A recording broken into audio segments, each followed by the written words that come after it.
This is EntreEd Talk, the podcast for entrepreneurial educators by entrepreneurial educators. We are your hosts, Toy Hirschman and Amber Ravenscroft. This podcast is created by the National Consortium for Entrepreneurship Education, or EntreEd for short.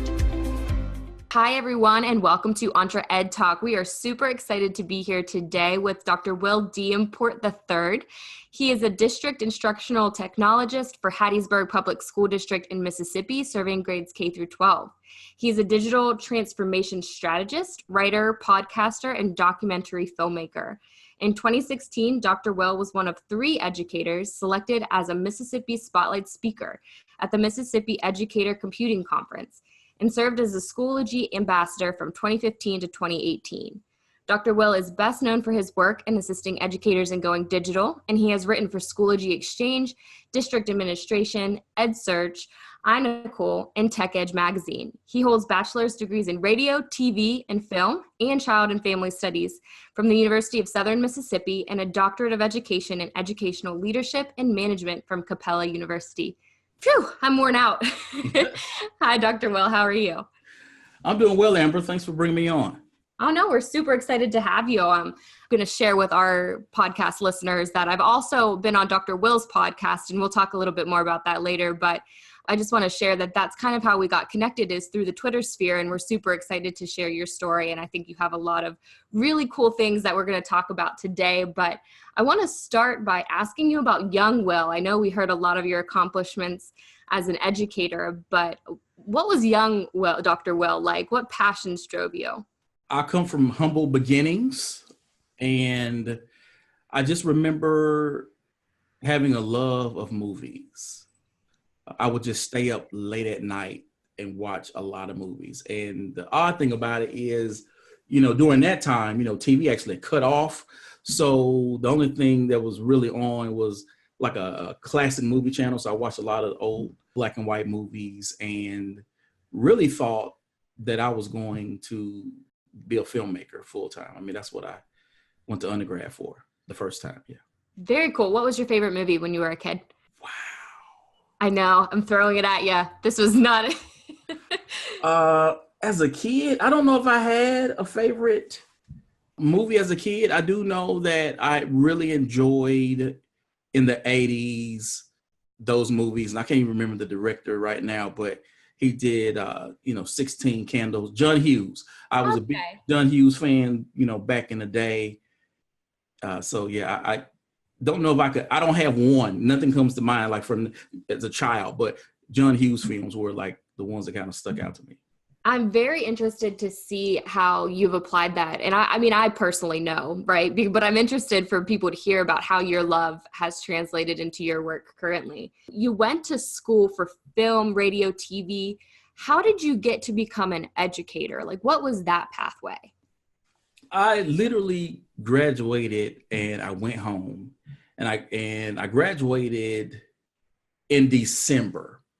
So I went home, I'm at Pop's house, and I'm thinking, okay, what am I going to do? And in my mind, I'm like, okay, I'm going to get a job and write this script. And I said, oh, what would give me freedom to do so? Oh, I can substitute teach. And so I started doing that and really had a great time working with the kids, because I formed a relationship with a Spanish teacher, and I work with her in prepping kids for a foreign language festival. So I taught the kids how to salsa dance and everything, and they competed in the contest. And then it was about, okay, sort of what next? I didn't really have an idea of what would happen next. And I received a postcard from Career Services at the University of Southern Mississippi about Gear Up.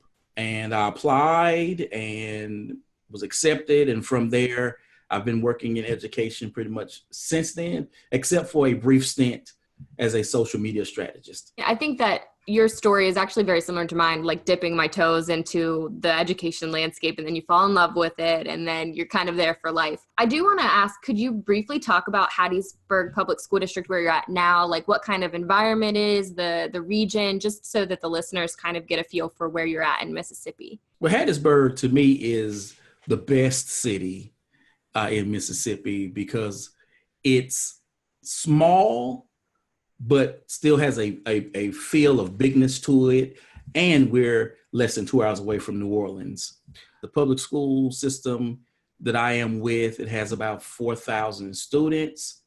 We are like one-to-one Chromebooks from grades 6 through 12. And then we have an elementary school that is about 2 to 5 one-to-one, and other schools are every year bringing in more Chromebooks. It is a school headed by a superintendent whose heart is in the right place, and someone who, has a strong, vision for the district. Perfect. Yeah. And I think that you kind of touched base on where I'm heading with my next question is around your kind of call or your pull towards technology and how it can help influence classrooms. And, as a district instructional technologist, you're responsible for a significant amount of technology for students. And your Twitter bio reads, you help educators make sense of going digital, and you've kind of owned that narrative. And I think that's super important in today's world. So can you talk a little bit about what you mean by that? Well, I don't educate overcomplicate it. Digital? I'm sometimes I've told my wife that I'm a lazy minimalist. I tend to coach teachers up because I understand that I can't change the entire system, but with each individual teacher, I can work with them and assist them in getting to the next level and them taking ownership of where they want to go. So what I like to do is, talk to teachers, get to know them, observe what they're doing in the classroom. And once I find that thing that they're doing, that thing that they do very well, then I approach them with technology solutions that fit what they're already doing to enhance what they're doing. So instead of me trying to remake them, so to speak, as a teacher, finding ways in which technology works well with what they're already doing. So that's why I say I insist them in making sense of it in terms of, I'm not here to bring a grandiose vision of technology and going digital. I've done that and failed miserably and really wanted to quit my job because it was like a crash and burn. And then I just stepped back and said, look, I can't change these people. But what I can do is, if I know someone is awesome, like Mr. Jackson, at direct instruction, let's get an iPad in his hand and show him how he can explain everything to create videos for his students. And they will receive the instruction the same way he delivers it in class. They'll hear his voice, and then he'll be able to pop those videos in Schoology and kids will have it there. So that's sort of what I mean. I love that. And I think that that's actually really complementary to kind of EntreEd's view of how we integrate entrepreneurship in the classroom, right? Is identify what the teachers do very well and use entrepreneurship education as a vessel to complement that. And I think that's exactly what you're talking about with your instructional technology and how you use that. So I think there's really cool parallel there. We talked a little bit last week about Schoology and kind of your passion around that. And I know we have a lot of schools that use Schoology. So do you want to talk a little bit very briefly about what you meant when you were a Schoology ambassador and what that looked like for you?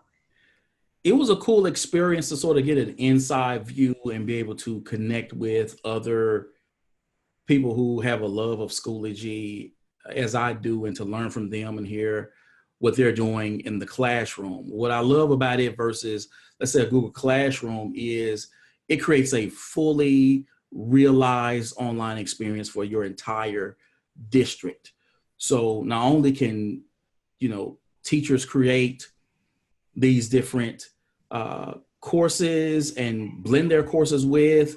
I've worked with a coach before where he created a group and put his basketball team in the group. And what he would do he would send them messages. He could, sometimes he told me he would send inspirational quotes, but he could also send them schedules. He could also send them reminders right there. I also developed some online PD courses for teachers that teachers can go through and earn CEUs and where they can learn on their own time. And then we've had district level people do it as well. So with Schoology, what we've been able to do and what I hope to be able to continue to do this year is to be able to develop an agile learning organization where we are able to house a bunch of different learning initiatives under one platform.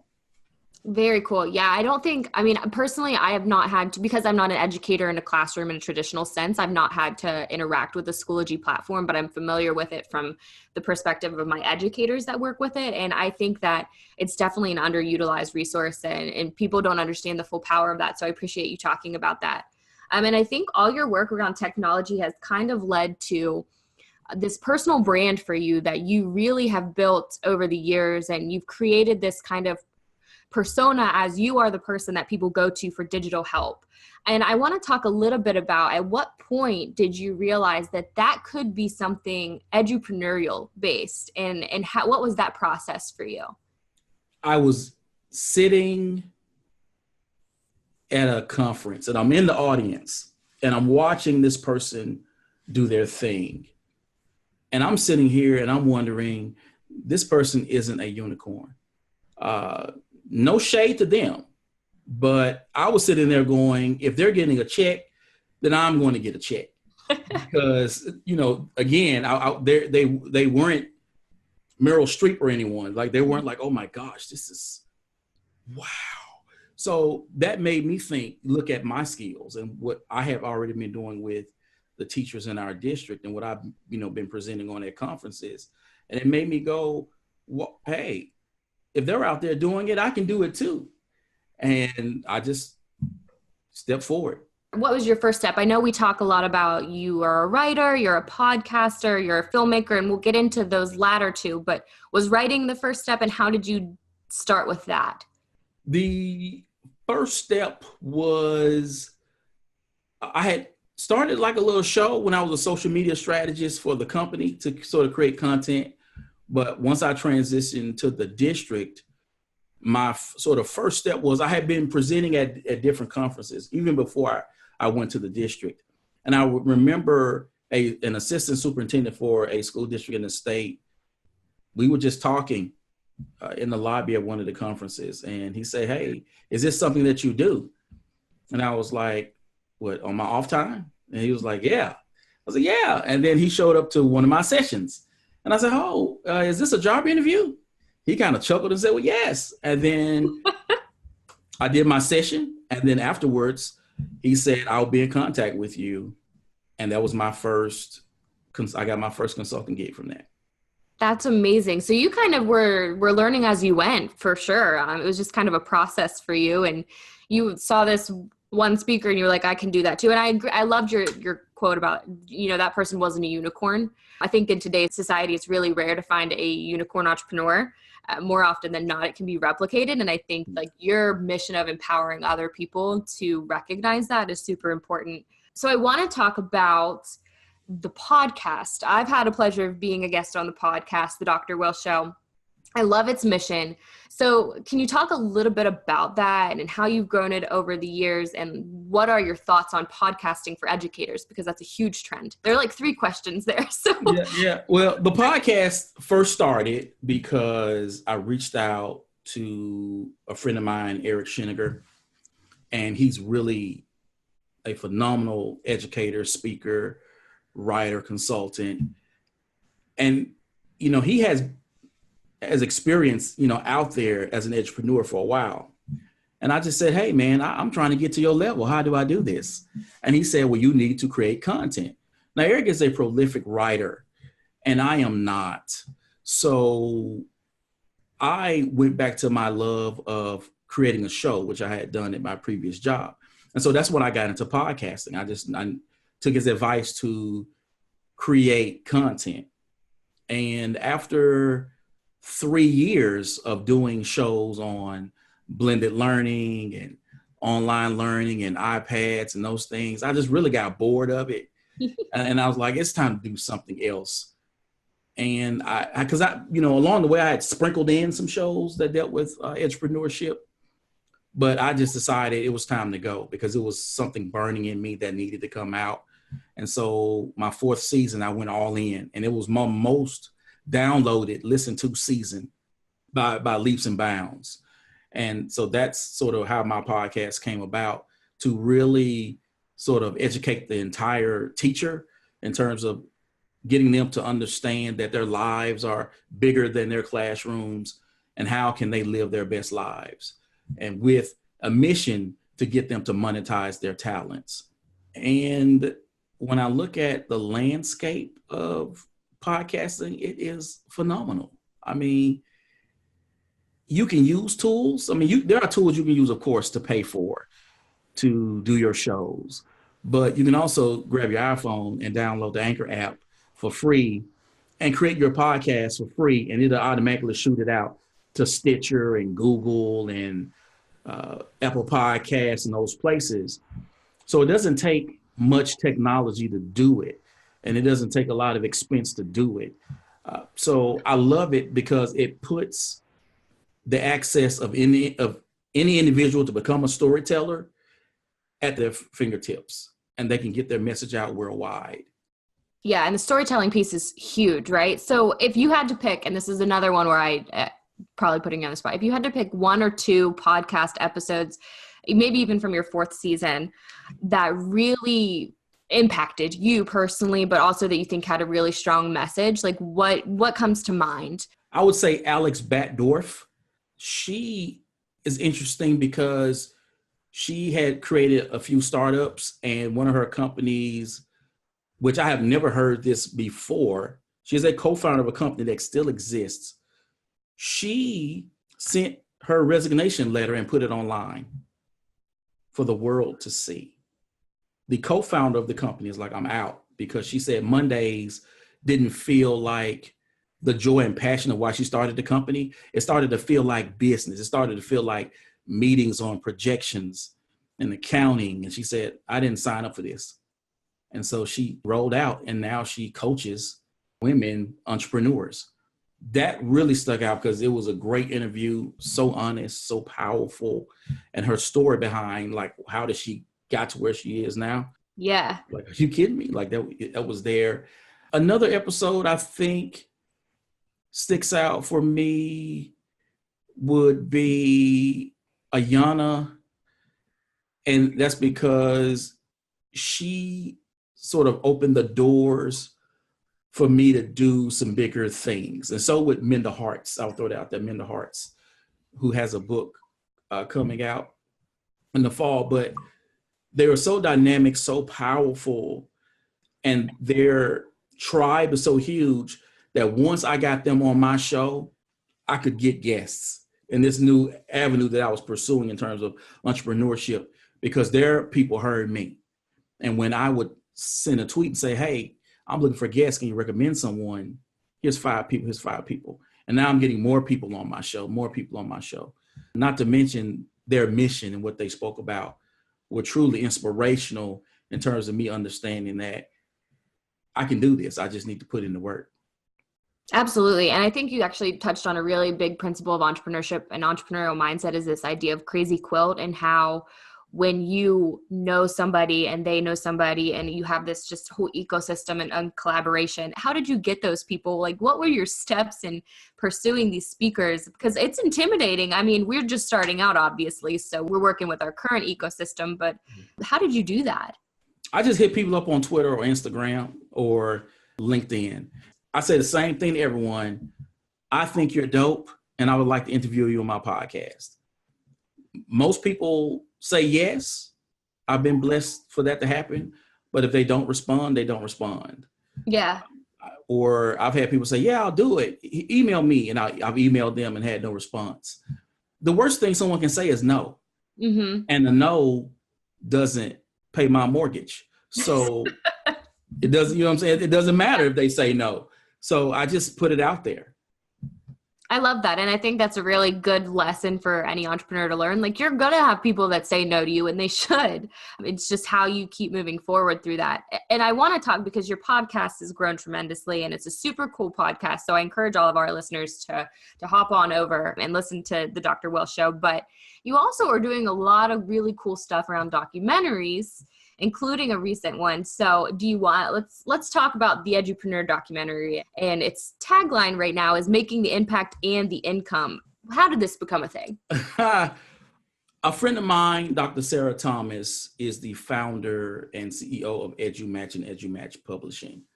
I had her on my podcast and interviewed her about her journey And I just told her, hey, I would love to work with you. I said, but I don't have a book in me. And she was the one to say, you should do a documentary. And what are you talking about? She said, you're already interviewing all of these great people. You can just do it and create a narrative from those interviews. What? And as I mulled it over, I said, let's do this. And once we sat down, we talked about it, and she sent me the proposal. Literally, I'm up here getting ready to write the proposal. And I was going to talk about going one-to-one, right? This is what I do for a living. Mm-hmm. And something said, no, you cannot do this. You have to tell the story of the entrepreneur. And then I turned in that proposal. Sarah said yes. And then I went to work on getting my dream cast. And that's how this thing came up. That's awesome. And I don't know if you knew this, but the founder of my company, The Adventure Group, is a high school educator turned edupreneur. We've been a nonprofit for 20 years now. So she's a social entrepreneur. And I know at EntreEd, our focus is primarily on ensuring that the teachers are prepared to teach the students, but more often than not, teachers have side hustles. They're working on all kinds of other things. Why do you think it's important for teachers and educators to understand their potential as an edupreneur? First, I believe in multiple streams of income for everyone, particularly if you're an educator, because depending on where you live in the country, your starting salary could be $30,000, $32,000. And if you've been watching the news, a lot of educators, they've been protesting and walking out because that's just not a lot to live off of. And when you look at the fact that you're so passionate about educating your students and making an impact, and you've gone to school, you've earned these degrees, and then you look around and you have colleagues working at McDonald's or JCPenney or somewhere, and those are legitimate jobs. And I'm not knocking anyone for getting a hardworking job. Mm-hmm. I'm just saying that why not take what you love, what you're passionate about, what you have worked hard to do, and monetize the talents and skills you already have to create an education-based business. Absolutely. And I think one of the biggest things, we do a lot of professional development at my nonprofit. And one of the biggest learning curves for me was recognizing that when we have trainings for teachers, they care more about talking to each other because of the expertise in the room than a trainer standing in front of them. And so I think you're talking exactly about that. Like every single teacher is good and can be a consultant and can own their own talents and make a profit from that. And I think it's very important in terms of entrepreneurship education as we move forward that teachers understand how to monetize, and so that they're properly portraying that to students, and so that they're setting the example. I think that's so important, and I applaud the work that you're doing around your podcast and the Edupreneur documentary about this, because it's so vital. I think you're an exemplar, right? Like you are the example that we're trying to get teachers to get to, so that they understand that, one simple change in their daily lives can make these things happen. What advice would you give to somebody that's interested in this, but they're scared, right? It's a very scary world to dabble into. What advice would you have for an educator that's thinking they might want to?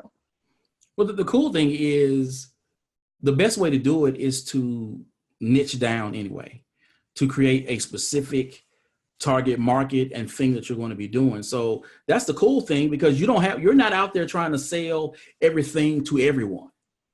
So I'm just telling educators, look at what you're already doing, what you're passionate about, what people are recognizing you in your district about, what people are asking you to speak about or present, what teachers are coming to you during the faculty meetings to say, hey, I'm having a problem with this.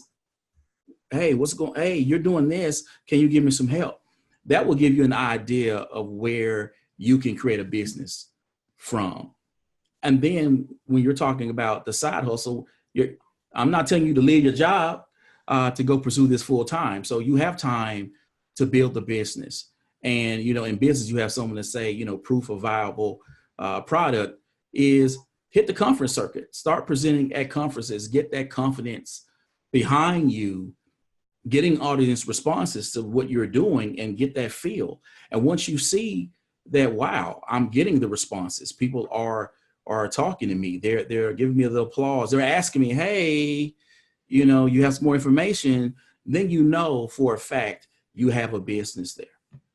Absolutely. And I loved what you said about like you can't sell to everyone. My background's in marketing. And so I remember distinctly in a class on selling and marketing and advertising, my professor, and he said, if you're selling to everyone, you're selling to no one.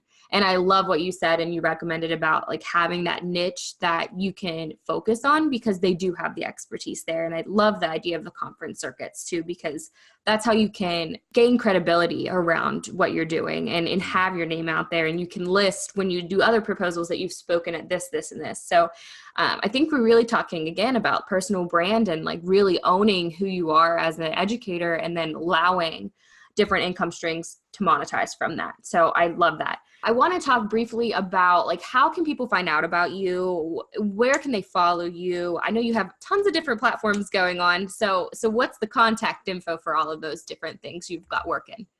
Hit me up on Twitter at I am Dr. Will. That is the platform I spend the most time on. Just say hello, follow me, and let's engage in the dialogue. I learn as much as I like to share or think that I provide in terms of value. Twitter is my wheelhouse. So just follow and let's get to know each other. Okay. And we'll definitely share your Twitter handle with our listeners as well. And then where can they go to watch the Edupreneur documentary? Wow. Well, if you go to Vimeo, you can just do a simple search of the Edupreneur and you'll see it right there. I think is a great documentary, particularly for those educators who have that sort of thought process of do I want to, do I not want to. It's a great introduction to entrepreneurship, and I think that it will answer those questions for you. Perfect. Well, yeah, thank you so much. You are, an inspiration to many educators, and I think it's so important. And actually, you're one of the first educators that are currently in a school system that are doing a lot of entrepreneurial work that we've actually had the pleasure of interviewing on the podcast. So I think that's really powerful, and we're really excited to share your story to hopefully empower other educators who are listening to think a little bit bigger about what their expertise areas are. And so thank you so much for joining us. And I'm just super excited that I had the chance to interview you for hours. Well, thank you for the invitation. I appreciate it.